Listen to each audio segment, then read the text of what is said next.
It is, I believe, 0 degrees. It was like -5 when I first woke up, so I'm assuming it's warmed up a little bit. I bring my dog for a walk every morning, but it has actually been too cold to do that, and so we have to go to the yard. He's just the kind of guy who like lets you know I need my walk each morning, and we do that because it's good for me too, but it is literally too cold.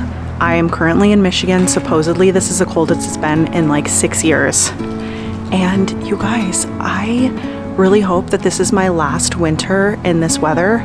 I feel a little bit less guilty because my dog doesn't love this either. He does enjoy the snow to an extent, but I've noticed that he tries to come inside pretty quickly now, and his paws are really bothered this year. It makes me feel less guilty that I don't want to live like this forever either. And I lived in California for 10 years, Southern California. I need more of that mild weather, and I just love that my dog pretty much loves the same weather as me. It's pretty much a skating rink back here. And I know that we're not the only place getting this kind of weather, because even people I've seen in the South, like in New Orleans, are getting snow for the first time. I saw something about it being from the Siberian winds, and usually here in Michigan we get winds from Canada, but now they're coming from Siberia. I do not know what that means. I just know that it is very cold. Hey there, my name is Amy. Welcome back if you've been here before, and welcome if this is your first time. We can't go today. It's too cold. We'll take lots of breaks in the yard, okay? That's what we can do. All right, so I ordered these new sneakers. They're from CV's.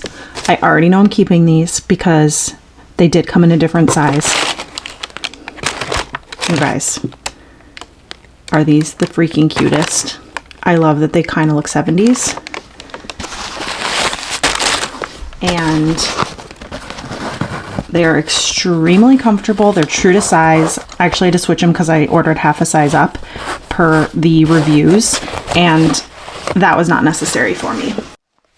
So I'm glad I went with my instinct and ended up ordering my regular size 7 because they would not have fit me right. What's going on here?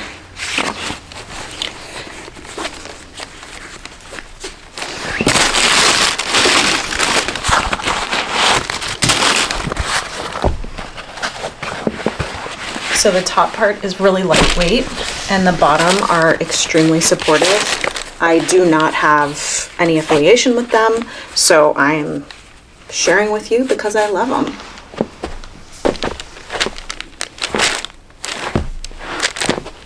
You may be wondering why I am buying new things like sneakers when I'm also purging pretty much everything I own. And I feel like after living in California for 10 years and then moving back to Michigan for the last 2 years or so, I pretty much felt like I was either hot or cold. And so I've either worn sandals or boots because the weather is so extreme here. And I've actually been trying to find good sneakers for a year. I have purchased and returned so many pair. Am I the only person who does this? I love that I'm so good at returning, but I just didn't find the right pair that were comfortable and also just felt like 100% yes for me. I will spend good money on quality items, but it feels like a lot of sneakers these days are trendy and expensive, but they're not necessarily supportive as well. And I am looking for a little bit of everything. I am really, really happy with them, and I will definitely be getting another style because they feel like the kind that are totally worth what they cost. I want to ask you a question today about location and places you've visited that you love. There are a lot of factors that could really cause me to make different decisions on what I end up doing, where I end up moving to, but I'm really trying to not let fear and this word I like to say, future tripping, things that could happen but aren't actually happening right now. I don't want to let those things get in my way. I want to be very grounded and mindful of so many possibilities unfolding that are outside of me, that are bigger than me. But I also want to not live from that place because that usually limits me and keeps me in a place of fear. So I'm curious to know whether this is for just visiting and passing through or places you've lived. I want to know some places that you've gone to that you love. And I am thinking about this in the sense of maybe this is a place I could live. I will tell you a few places I've been that I love, but first I'm also going to share, I guess, kind of like some of my top must-haves or wants. One of the things is I don't really want to live in a really big city again, at least not right now. I've lived in a lot of big cities, and although I love what they offer, I need a little bit less energy. So even being close to a big city is okay, but I'd like to feel like I'm in more of a smaller community style. And that's another thing, is a community is important to me, and a place where people just come together. I love walkable, but also, again, that kind of can make it hard depending on the size of a town. One of the reasons I also don't want to live in a big city is because I want to feel safe wherever I'm at. Where I live now is definitely urban, but it feels so much safer because it's not in a big city, but it feels like that city feel. It's very walkable. There's a market I can go to, a grocery store, coffee shops, things like that. And I love to have that. There's a library I love to go to. So I'm looking for things like that, but also okay if I have to drive to some of those things for the right place. I'd love it to be close to nature. That's really, really important to me. I need to have access to nature. That's always been one of my top things. And that's been one of the things I've struggled most with when I live in big cities, is wanting nature to be more accessible. I want to be able to go for a hike and it not feel like a whole day event. And I want to be able to go for a hike where there aren't tons and tons of other people on it. Okay, in a perfect world, I would have fairly mild weather. I like the seasons a lot. I actually enjoy aspects of winter, but where I'm at right now in Michigan, and I lived here for a few years growing up, and I also lived in Canada for most of my childhood, I do enjoy it, but I do not want it to be as extreme, and I don't want it to be 6 months of the year. So I feel like 40 to 50 degrees Fahrenheit would be ideal for winter for me. And even that, hoping not to be for half of the year. But then in the summer, love the sunshine. I love the heat. I am a Leo. The sun is my planet. But I definitely also couldn't just live in that all the time either. But I will tell you that in the winter, I am always feeling drawn to get to the desert. And so if I had to make my decision right now, I would be going and buying a cabin somewhere in the desert and figuring out how to leave for a couple months in the summer. But I'm also not sure if that's like going too far in the other extreme. So if you have any input on that, I would love to hear it.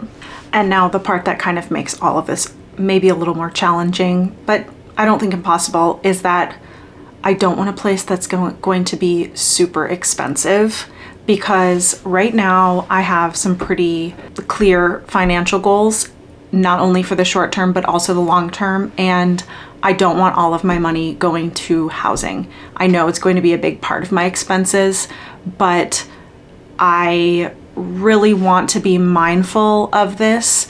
And I'd really like to use the difference that I'd have to pay in housing to invest in different ways. Here are a few places I've been that I love. Sedona, Arizona, and the surrounding area. Love the Red Rocks, love the feel, love that kind of size of area. I've looked into Flagstaff also, but I haven't actually gone there yet. I've only kind of driven through on the highway. Yeah, my little bit I was there doesn't count for actually exploring the area. I love Carmel by the Sea in California. Oh my gosh, don't we all if you've been there? It's unbelievable. And pretty much anything on the coast of California, San Luis Obispo, Santa Cruz, all of that. I don't think I'd want to live in Santa Cruz, but just that whole area, anything in Northern California, love so much. But of course, I don't know about the expense part of it.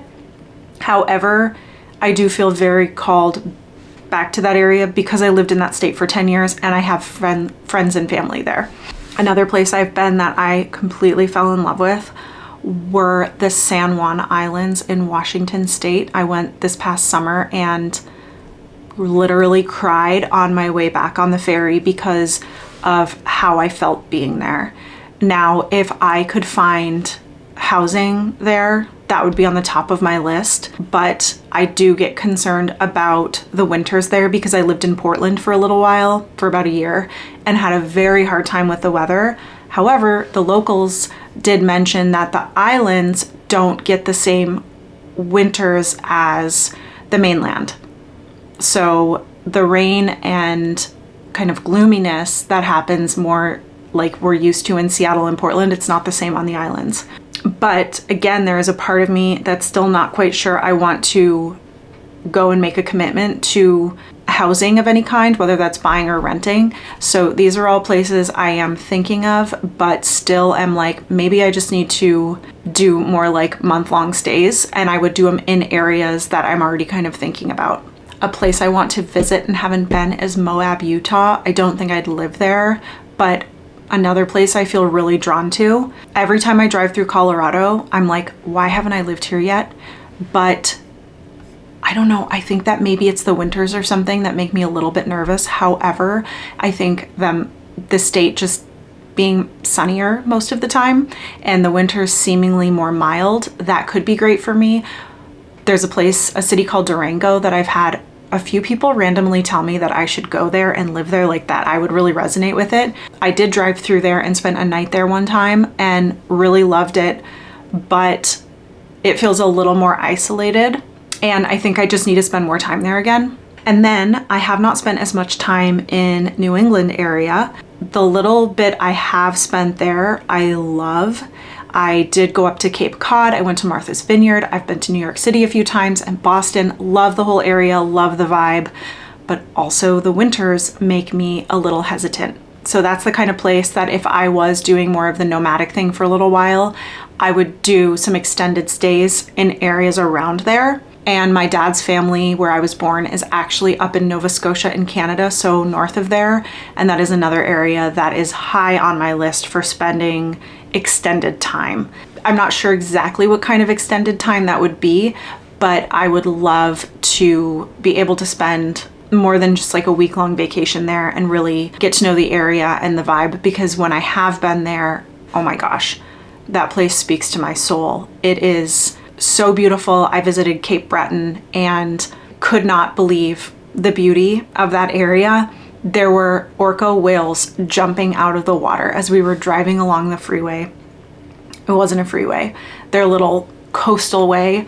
It felt like I was in Ireland. And then when I visited Ireland, there was a woman from there who was saying that whenever she has people come from that part of Canada, she can't tell if they're actually Irish or not, because the people who are really local to that area in Canada sound so much like the people in Ireland. I found that very interesting. I also like college towns, but now that I am no longer college age or even really close to that, I definitely don't want a full-on college party town at all. I don't do any of that, but I think it's more the vibe of downtown college towns that I like, in the sense of it being kind of walkable coffee shops, bookstores, things like that, good restaurants. So let's say college town for people who are like 35 plus.